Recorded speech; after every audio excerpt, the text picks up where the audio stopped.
Welcome. My name is Beth, obviously from EWS Network. Today we're going to be talking about a subject that's very near and dear to my heart. We're going to be talking about back health and core strength. I've been a Pilates instructor for the past 12 years. I've done a variety of different trainings and workshops and certifications and everything from, rehab to postnatal recovery to, heavily athletic conditioning. And it's just really, really interesting because in the realm of back health and core strength, it's just an essentially vital part to our overall health and well-being. And I think for us all, we've had, reminders from time to time about that importance. So we're just going to kind of do a nice general conversation today on the topic. We'll be discussing how to check your posture, the importance of it, as well as going over just like a few foundational exercises for the core. So let's get right into it. And now my screen is frozen.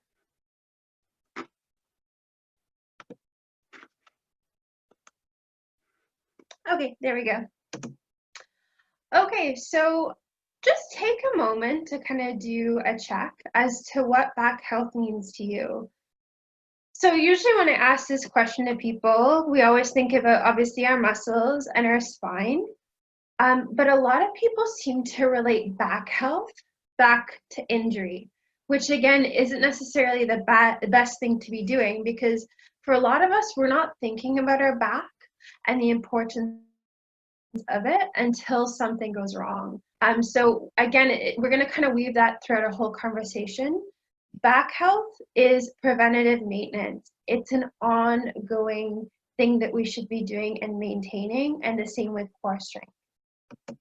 So just in line, kind of generally, when we think about back health, there's a variety of different reasons as to why it's important, but a few key reasons is what we're going to be talking about as well. So just going back to the importance of it, it's your body's information highway. You think about what's back there, no pun intended. It's your spinal cord. It's where, your whole central nervous system runs through it. It's the whole center, the whole epicenter of your body. And there's a heck of a lot of important information that's getting passed. And there's a lot of muscles around there that your back is supporting and ensuring their health and alignment too. Obviously, with a healthy back, you're going to be less susceptible to injury. So obviously, when we're doing things in our daily life, like supported postures, bending, moving, twisting, lifting, the more conditioned, the healthier your back is. Obviously, the less chance you have of hurting it. And going back to that conversation, don't wait till you hurt it to do something about it. There's a ton of preventative measures that you can be doing to avoid that. And obviously, if your back is strong, not only are you less susceptible to injury, but just everything in your body works a lot better, going back to even how your central nervous system flows and the spinal cord and how important that is. It obviously also contributes to surrounding muscles functioning properly. So you think about all of the muscles that it supports, things like your neck and your shoulders, your hips, everything that plugs into that center. If your back is balanced, then the rest of your body is a lot more likely to be balanced also. So when we're talking about back health and back care, obviously there's contributing factors that contribute to either a healthy back or an unhealthy back. So with some of these factors, they're things we can't control. So there's hereditary conditions, such as scoliosis or other kind of conditions that can contribute to back pain or a misaligned back or an unhealthy back. Things like disease and illness.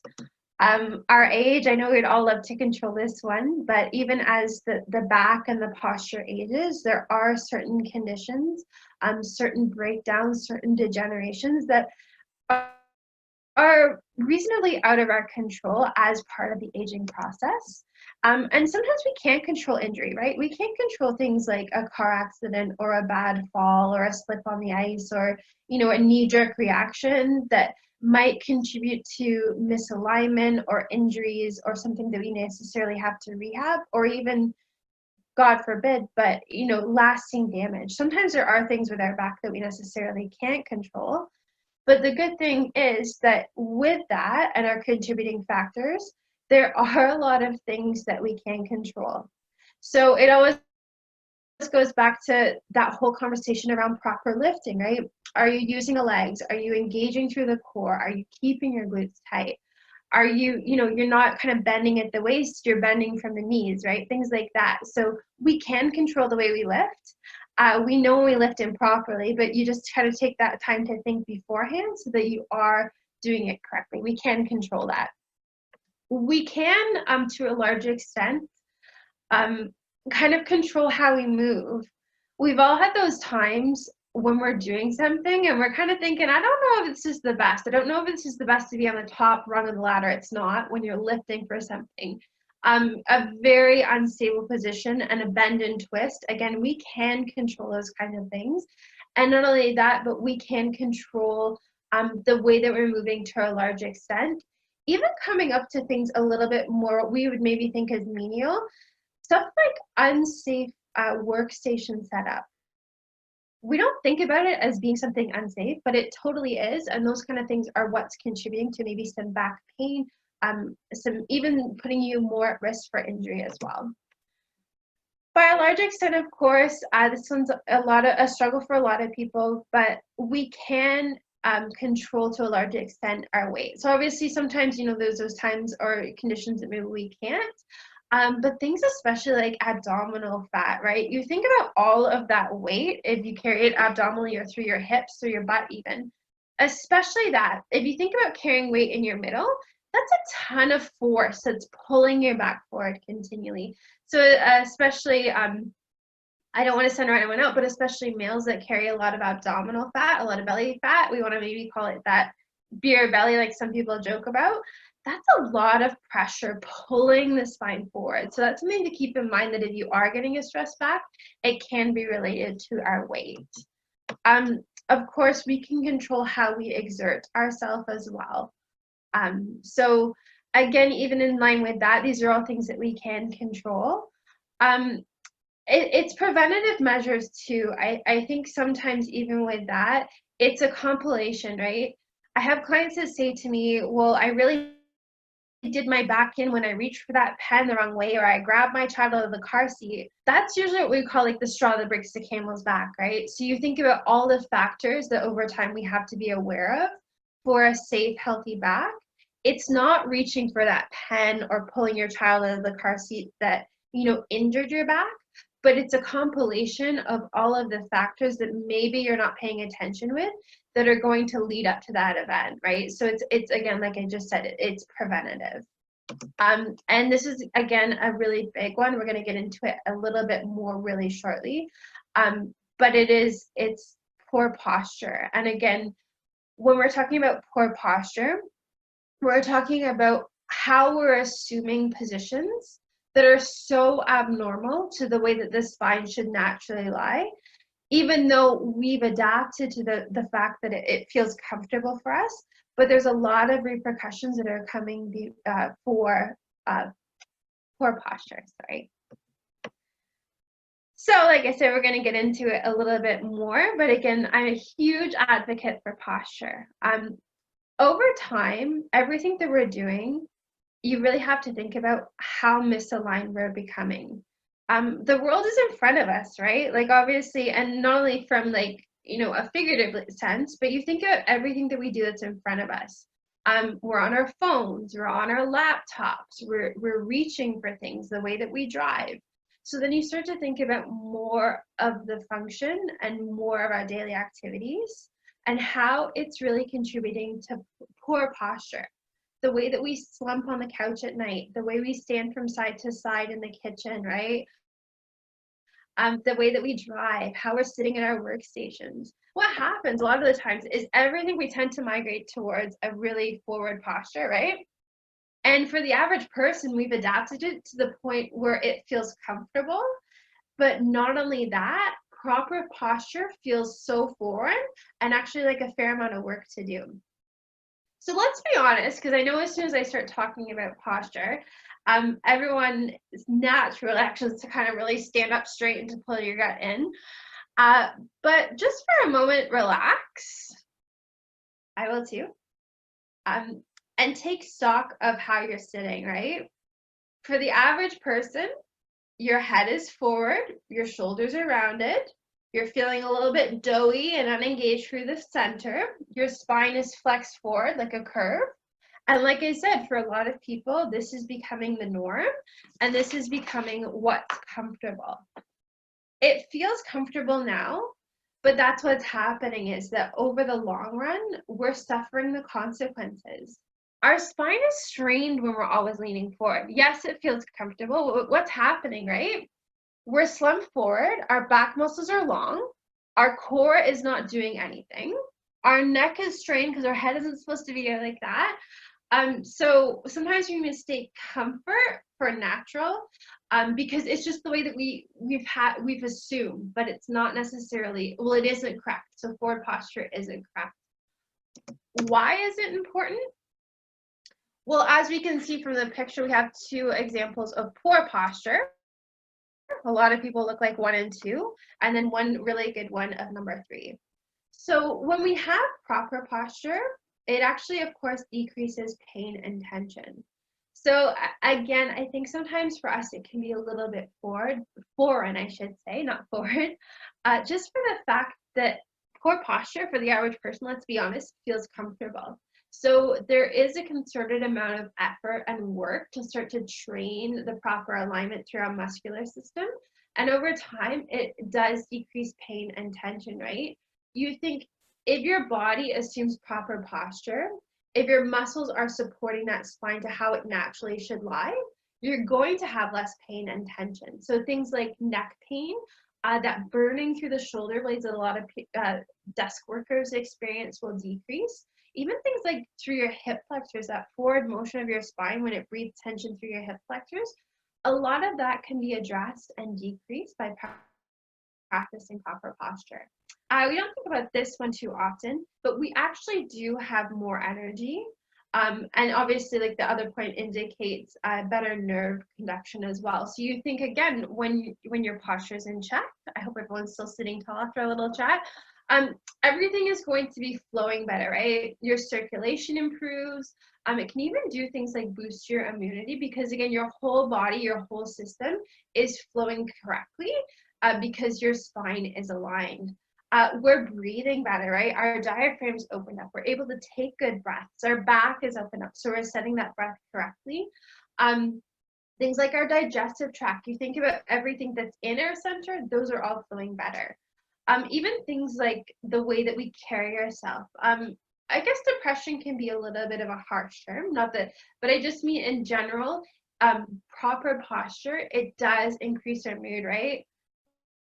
When we're standing tall, when our shoulders are back, we're emitting better energy than slumped forward and very closed. So those are all the reasons as to why, or just a select few reasons as to why our posture is so essential. So what we're going to do now, I'll kind of talk you through it. We're going to practice that posture by doing a posture check. So I'll pull up the diagram here. I would encourage you all to just give this a try. Because again, it gives us a good reference point as to what neutral posture should feel like. So when we're talking about neutral posture, this is how your spine should naturally lie. So by doing a posture check, you can get a good reference as to what it feels like, and then start to apply that proper posture to more things. So again, a proper posture check is typically done against a blank wall.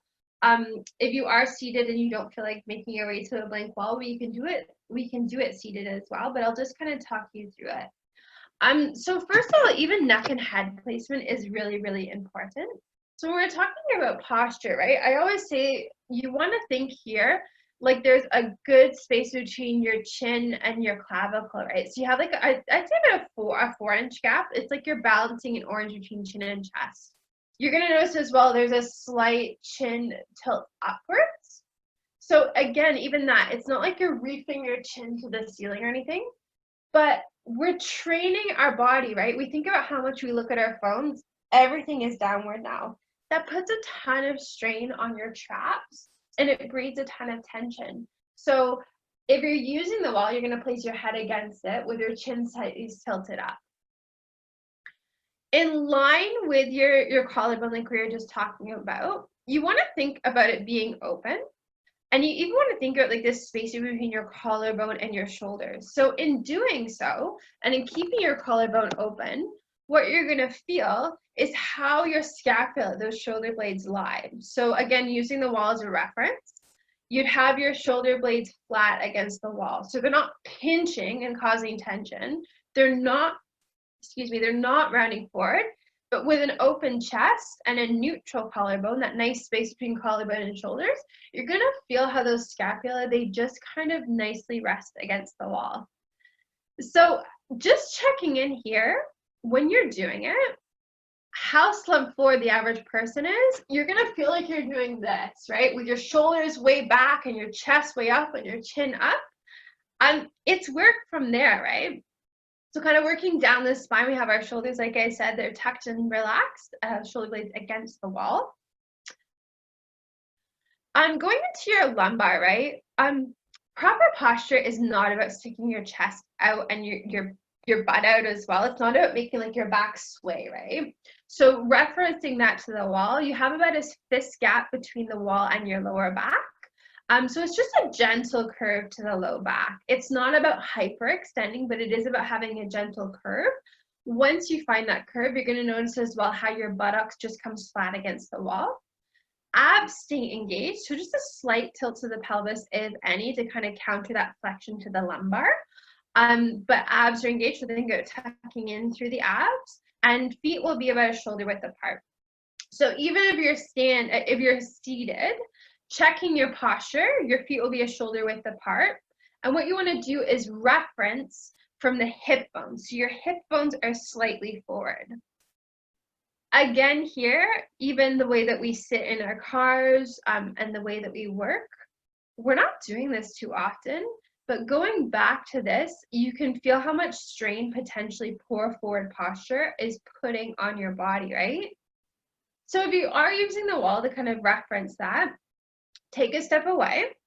If you are seated at your desk, I hope that you're practicing that posture. What you will notice from it though, especially because of how far away we've moved from it, proper posture is work, right? At the start, you're gonna feel some demand for the muscles in your back. You're gonna feel some kind of tension through your neck and your shoulders perhaps. So it does take a while to start to train that muscle memory back so that you're conditioning adequately. Again, forward flex posture requires very little muscular activation, nothing of a good kind. But this, again, you'll even feel a little bit of engagement through your core, just standing tall. So it's a good thing, again, to practice at your workstations, wherever those may be. Things like, check yourself when you're making dinner, check yourself in the car, when you're going out for a walk. Even little spurts throughout the day with a more heavy focus towards proper posture, you're going to begin to train those muscles. And again, you can see how much better it is for your back. And not only that, but how much more your core engages versus slump forward with no engagement at all.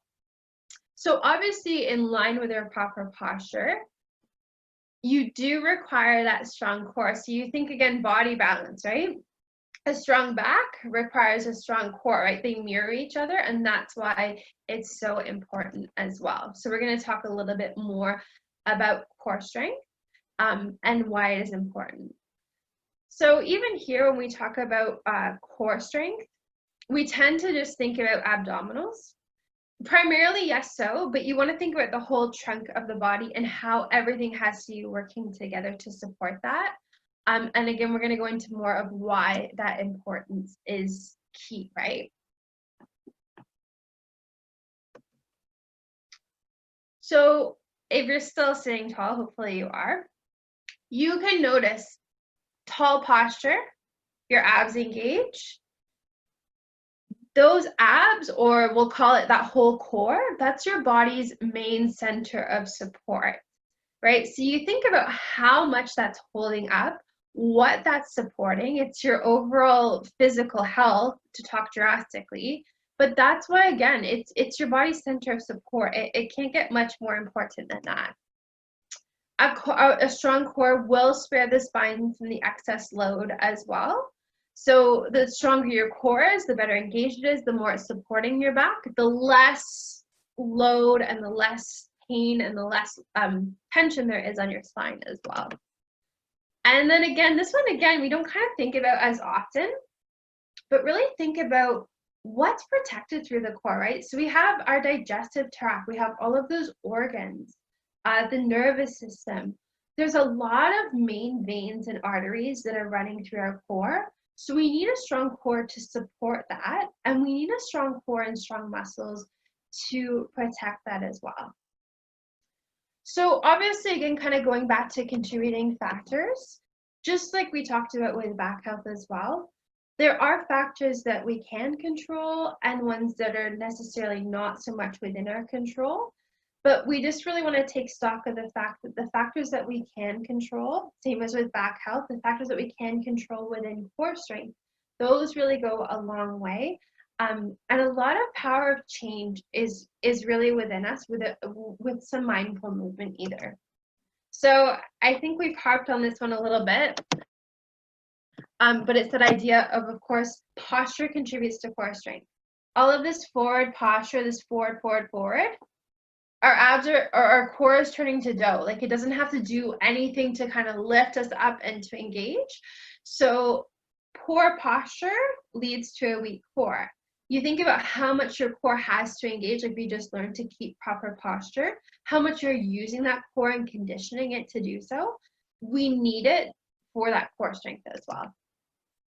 Things like our daily demands, again, we can control them to some extent, but we necessarily don't have time, or we don't think we have the time to do adequate strengthening. But even with that, the factor that's within our control here is little spurts and maybe less formal exercises that go a longer way. We can't really control surgery, even things like injury to a certain extent, and even going back to surgery, abdominal incisions, when they're actually cutting your abdominal wall and things like that, of course, there's going to be, lasting contributing factors that maybe will make core strength a little bit more of a challenge. Things like pregnancy, we think about what the abdominals actually do when they split during pregnancy. It's a tricky balance to get those back, and even with that, doing adequate rehab post-pregnancy is one of the ways that we can do so. And another contributing factor, of course, to a healthy core is exercise. We're going to get into a few core strengthening exercises. I've just selected a key 5. We'll kind of go over them. I'll talk you through them. So again, this is a part in the webinar that if you wish to give them a try with some tips and some cues, then you by all means can. With exercise and core strength, people usually think about, planking for 45 minutes on the extreme case, not that you would do that, or, doing 5,000 crunches and things like this. When you're talking about core strengthening exercises, you want to think about function, form, and posture. So kind of carrying that through to the way that you're working your core can be a lot more beneficial and a lot more functional compared to sometimes the other strengthening exercises that come in mind. So like I said, I'll just pull up a few exercises. I can talk you through them. They're reasonably familiar, but like I said, sometimes all like the fancy dancy stuff doesn't work as well as more foundational exercises, applying proper posture and keeping mindful of our movement in it. Okay, so I think we are all familiar with planking. The form of a proper plank, again, if you want to try this, feel free to. In part 2 of this webinar next week, we'll be doing a more formal workout, so we will be circling back to giving these exercises a try. But again, you kind of even look at the diagram of the plank. So first of all, you can also modify the plank, right? You can do it where you're just coming up to the crest of the quads as opposed to drawing up on the toes, or like a full yoga plank when you're out if there's no rest conditions. But again, going back to the diagram, observe how the body is aligned, right? A lot of people with the plank tend to really dip at the lumbar, but you want to think about that posture check we talked about, that posture that you practice against the wall. Basically take that posture and flip it down to your mat for a proper plank, right? Another thing to do when you're strengthening the back and the core, keep your glutes tight. I always say tight buns support the back. Your glutes insert, right, at the lumbar. So by keeping them contracted and keeping them tight when you're strengthening your core, that will be a really, really great way to make sure that everything is staying intact. I have a question coming in right now, and it says, would I recommend sessions with a stretch coach to include improve back health and core strength? 100%. So again, depending on who you're using, we all need a personal trainer or a personal coach in a lot of ways. Our idea of our posture and our idea of our alignment can be way off, and even what we see in the mirror. So an extra pair of eyes definitely contributes to that. In terms of someone specifically designed to be exercising you in a way for stretching, you just want to make sure that that's your means of a coach that you're looking for, that they still have that background of, adequate resistance training as well. But that's, definitely to work with somebody to get that extra pair of eyes is really, really invaluable when it comes to that. So again, moving on to the next exercise here. I think I just lost my screen. Sorry, everyone.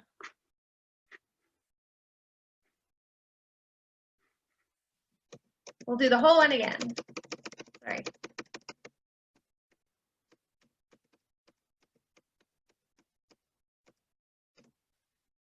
A prone back extension.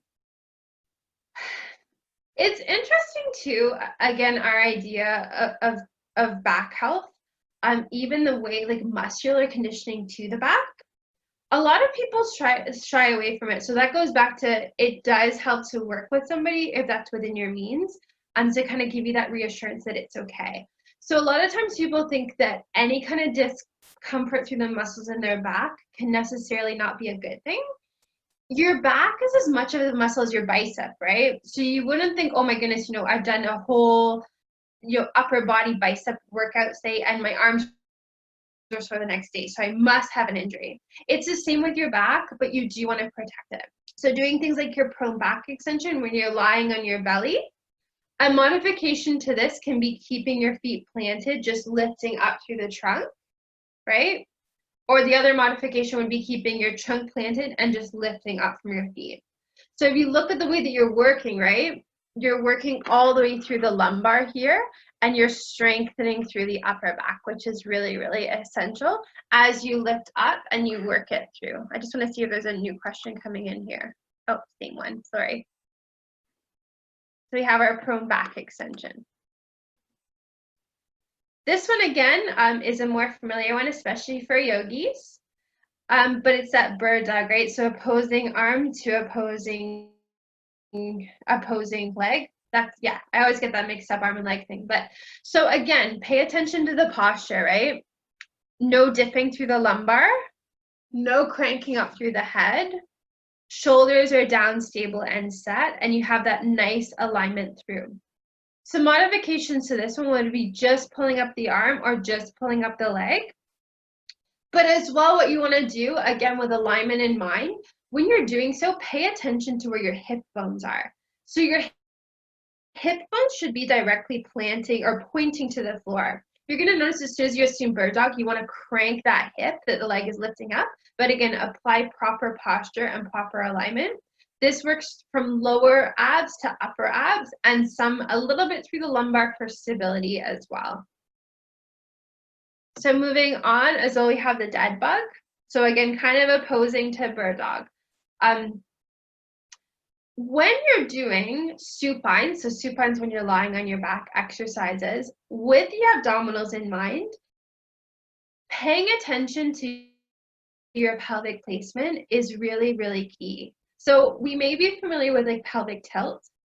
Pelvic tilting, when you're doing things like the dead bug, does by no means, not at all, it does not mean to ever push that back into the mat, to push your lumbar into the mat. A pelvic tilt is a gentle tilt through the hips, so you bring your pubic bone high and your hips low. You engage through the torso to support your alignment. your back will follow through. If you're jamming the back into the mat, that's when you're going to get hurt. So you're supporting the back with the abdominals for a tilt when you do it. So things like the dead bug, right, where you're moving opposite hand to opposite leg, you're going to maintain a pelvic tilt. So you think hips high, sorry, pubic bone high, hips low, lumbar into the mat, abs are contracted to support you in that position. So this is called a closed chain exercise in that, an open chain exercise in that both feet are elevated. In open chain exercises, you really want to maintain that pelvic tilt. So tuck your abs, pull in, make sure you don't push that back into the mat. You want to maintain that pelvic tilt to use your abs to support your back. If you're not using the abs to support your back in exercises such as these, that's when your back will be prone to injury. And like I said, I only picked 5. I could go on for days about good exercises. We're going to stick really foundationally. That was actually number 5. So those are some great ways to just strengthen. So we will have a little bit of time for Q&A in a moment, but just kind of in conclusion, some takeaways. Posture, posture, posture. Practice it, right? Practice your posture, give it a check, shoulders back. If again it doesn't come as naturally to you, set some reminders. Get your phone to ding, once every couple hours to give yourself that reminder. Where's my posture at? You're going to start to train those muscles so that it becomes a little bit more natural, but it is work. So do the work for it. Do the strengthening exercises. Stay aware. And like I just said, exercise formally to strengthen your back and core. So like I said, I will open it up. Feel free to type some questions into the chat box as well. But yeah, I'll just stay on for a couple more minutes and just see if we have any kind of questions pop up here. Same question.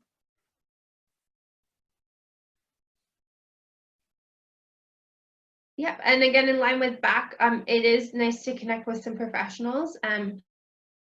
Things like functional movements such as yoga and Pilates, less kind of heavy hitting exercises can go a longer way in supporting your back as well. And again, just kind of enlisting the proper professionals, keeping in mind that your muscles will be supporting what's in the back as well. Personal trainers that I'd recommend, it's hard to say. It depends obviously on your area and kind of what health professionals you're working with within the area. Like I said, depending on your goals, you want to look for their background. So like I said, people kind of more versed in rehab or core strengthening activities and things like that, you want to look for that.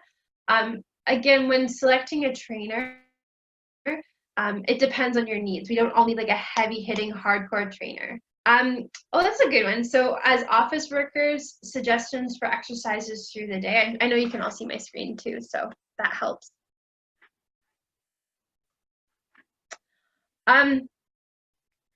Again, little exercises go a long way. So even at your desk, stretching first of all, so something as simple as a neck roll starts to remind you. So a basic 3 would be your neck rolls in both directions, right? Shoulder rolls in both directions. This is all for stretching and mobilization if you're going to do it kind of integrated through your day. So shoulder rolls in both directions. And then I think you can see it from here. But just a basic flexion through the spine where you're rolling forward, you're dropping your chin and encouraging full mobility. And then to draw your shoulders, sorry, on my screen, to draw your shoulders and your chin up. So again, just the idea of moving through a full range of motion. Office workers, especially if you're talking more formal strengthening, you want to think about chest and upper back, because again, it's a lot of that forward posture when you're doing so. So that would be things like a chest press with weights, your overhead lat pull downs, again with weights or with resistance. Things like working with a flex band too. So those are just resistance bands you can keep even tucked at your desk. Things where you're drawing the band apart. So again, for office workers, I would recommend a lot of chest opening and strengthening, and a lot of work through your lats and your upper backs, so that you're training everything to become aligned. I know with a lot of office workers that I work with, they complain about like that midday burn through your shoulder blades. If you're getting that burn, address it, do something about it. Like I said, roll out your shoulders, roll out your neck, flex forward, and reset your posture. Because again, that's a telltale sign that your muscles are flexed forward, and that's not a good thing. Do we have any other questions?